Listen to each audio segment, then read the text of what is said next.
ఓ రామ అనేది అందరూ అంటారు. ఇది ఎవడో ఒకడే అంటాడని పబ్లిసిటీ చేసుకుంటున్నారు. రాముడు అంటే దేవుడే. ఆయన లీడర్ తయారు చేసి పడేసారు కొంత లీడర్లు కలిసి. కడవగా ఇదే కొండా సురేఖ గారికి, మన ఇన్ఛార్జ్ మినిస్టరు హనుమంతరావు గారికి, నిర్మల గారికి, మన అభ్యర్థి ముదిరాజ్ నీలం మధు గారికి,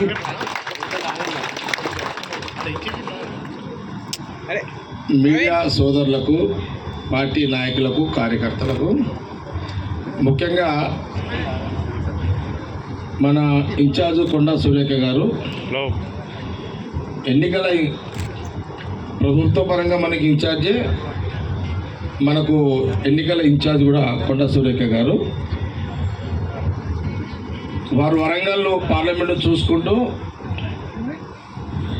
వరంగల్ జిల్లాలో ఉన్న పార్లమెంటు చూసుకుంటూ మన జిల్లాను కూడా కోఆర్డినేషన్గా సీఎం రేవంత్ రెడ్డి గారు, మరి మన జిల్లా మినిస్టరు దామోదర్ రాజనరసింహ గారు, మరి ఈ కోఆర్డినేషన్లో వారి డైరెక్షన్లో మరి ఈ 7 నియోజకవర్గాలకు సంబంధించి ఇటు సంగారెడ్డి నుంచి మొదలుకుంటే అటు పడంచెరు, నర్సాపూర్, మెదక్, అట్లాగే మరి మెదక్లో కూడా హనుమంతరావు గారు కొడుకే అక్కడ ఎమ్మెల్యే కాబట్టి అటు సిద్దిపేట కానివ్వండి, లేదా అటు గజ్వేలు మరియు దుబ్బాక, ఒక విశ్వాసం, ఒక నమ్మకం కాంగ్రెస్ పార్టీ నాయకత్వం ఉంది మా అందరిది కూడా. తప్పకుండా ఈ ఎన్నికల్లో కాంగ్రెస్ పార్టీ అభ్యర్థి నీలం మధుని మనమందరం కలిసి గెలిపించుకుంటే మనకు విశ్వాసాన్ని తెలియజేస్తూ, మెదక్ పార్లమెంటు మీడియా ద్వారా ప్రజలందరూ కూడా కోరుకున్నది ఏంటంటే, ఇది ఒకనాటి బాగారెడ్డి గారి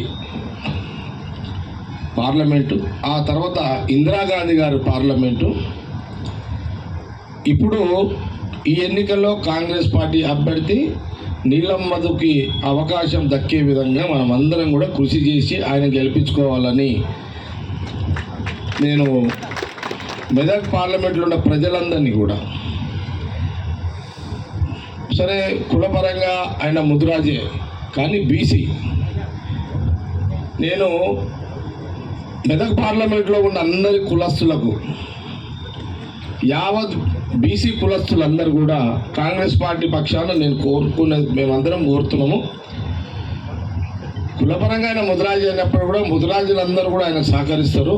అట్లనే మిగతా కులస్తులు కూడా అందరూ కూడా అన్ని కులాలు, బీసీ అన్ని కులాలు కూడా ముదిరాజు బీసీగా మీరందరూ కూడా ఆయనను ఆశీర్వదించాలని కాంగ్రెస్ పార్టీ కాంగ్రెస్ పార్టీ నాయకత్వము, యావత్ పార్లమెంట్లో ఉన్న ప్రజలందరినీ కూడా మేము అప్పీల్ చేస్తున్నాము, మేము కోరుతున్నాం. జాగ్రత్తగా చేసుకోండి. అయినా ఎమోషన్లు వద్దు, టెన్షన్లు వద్దు. ఇది ఓకే, ఇది మీడియా కార్యకర్తల మీటింగ్ తీరు అయిపోయింది. విధంగా మన ఇన్ఛార్జ్ మినిస్టర్ గారు కొండా సురేఖ గారు, మేమందరం కూడా కోఆర్డినేషన్లో, దామోదర్ గారు అంతా కోఆర్డినేషన్లో. నిన్ననే దామోదర్ గారు కూడా మొన్న అతను మేము మాట్లాడుతున్నాము. జరగాల్సిన పని అంతా జరుగుతున్నది. కొండా సురేఖ గారు, దామోదర్ గారు, హనుమంతరావు గారు, జగ్గారెడ్డి, నేను కానీ మిగతా అభ్యర్థులు మన వాళ్ళు ఎవరెవరు ఎక్కడ ఉన్నారో వాళ్ళందరూ కూడా కోఆర్డినేషన్ నడుస్తుంది గ్రౌండ్ లెవెల్లో. ఇప్పుడే కదా, ఈరోజు కదా భూమి పూజ స్టార్ట్ అయింది. ఇది ప్రారంభం అనుకోండి. తప్పకుండా ఏది ఏమైనా మెదక్ పార్లమెంటు మీద కాంగ్రెస్ జెండా ఎగరవేద్దాం. ఇది సీరియస్గా అందరం కూడా పనిచేస్తాము. మనమందరం కలిసి పనిచేద్దాం. బెస్ట్ ఆఫ్ లక్ మధు, ముబారక్. Best of luck. బీసీలైనా మాకు రెడ్లు వద్దంటే రెడ్లే కావాలి, మాకు వాళ్ళు కూడా కావాలి. రెడ్లు కావాలి, బ్రాహ్మణులు కావాలి, వెల్మలు కావాలి, కోమట్లు కావాలి, ఓసీలందరూ కావాలి, కమ్మాస్ కావాలి, అంతా అమ్మ ఇంకా అందరు కావాలి. అందరు కలిస్తేనే మా అభ్యర్థి. ఇక స్పెషల్గా మాకు మైనార్టీ సోదరులు ఎప్పుడు కూడా కాంగ్రెస్కే, ముస్లిం సోదరులు ఎప్పుడుగా కాంగ్రెస్కే ఉంటారు. ఇప్పుడు కూడా పూర్తిగా ఉండాలి. అట్లాగే క్రిస్టియన్ సోదరులు కూడా మేము అప్పీల్ చేస్తున్నాం. అన్ని కులాల, అన్ని మతాల కలయికతో కోరుకున్నదే సెక్యులర్ పార్టీ కాంగ్రెస్ పార్టీ. ఈ విషయాన్ని ఒకసారి మేము మీడియా ద్వారా యావత్ రాష్ట్ర ప్రజలకు మెదక్ పార్లమెంటు ప్రజలందరికీ కూడా తెలియజేయడం జరుగుతున్నది. మీకు తెలిసిన విషయమే తెలియజేయడం జరుగుతున్నది. కాబట్టి తప్పకుండా మనమందరము పార్టీ నాయకులము కార్యకర్తలము ఎవరి నియోజకవర్గాల్లో వాళ్ళందరం కూడా ఇప్పుడు సంగారెడ్డి ఉంది, నిర్మల గారు చూసుకుంటారు, బ్యాక్గ్రౌండ్ ఉన్నది అంతా. ఇప్పుడు పడంచేరు ఉంది, శ్రీనివాస్ గారు చూసుకుంటాడు, బ్యాక్గ్రౌండ్ మధు చూసుకుంటాడు, ఫ్రంట్ మీరందరూ చూసుకుంటారు.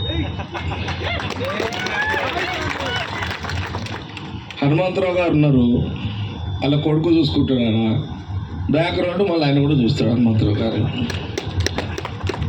అంటే ఆయన ఇక్కడనే కాదు, సిద్దిపేట పోతాడు, దుబ్బాక పోతాడు, అంతా పోతాడు. కొండ సూరిక గారు ఇంకా గలం ఇప్పలేదు, ఇప్పుతుంది, ఇక టైం ఉన్నది. ఇంకా నరకుడు కొరుకుడు పంజాలు కొట్టుడు అంటే ఇక అందరం పంజాలు కొట్టడం లేమనుకో. వరంగల్ కొండ సూరిక గారు కొడతారు ఎప్పుడు. మురళన్న ఉన్నాడాడ, కొండ సూరిక గారు మురళన్న గల కొట్టుకుంటారు కొడుకులు అంతా మొత్తం బీఆర్ఎస్ వాళ్ళు. తర్వాత ఇంకొకళ్ళు వాళ్ళ పేరు ఎక్కువ తీసుకోకండి. ఇంకొక పేరు ఏమో అర్థమైంది కదా, వేరే పార్టీది, దానికి ముట్టకుండా దాన్ని వదిలేసేసింది అట్లా. మనకు బీఆర్ఎస్కి మధ్యలో పంచాయతీ ఉంటుంది ఇప్పుడు అంతా, అంతే కదా.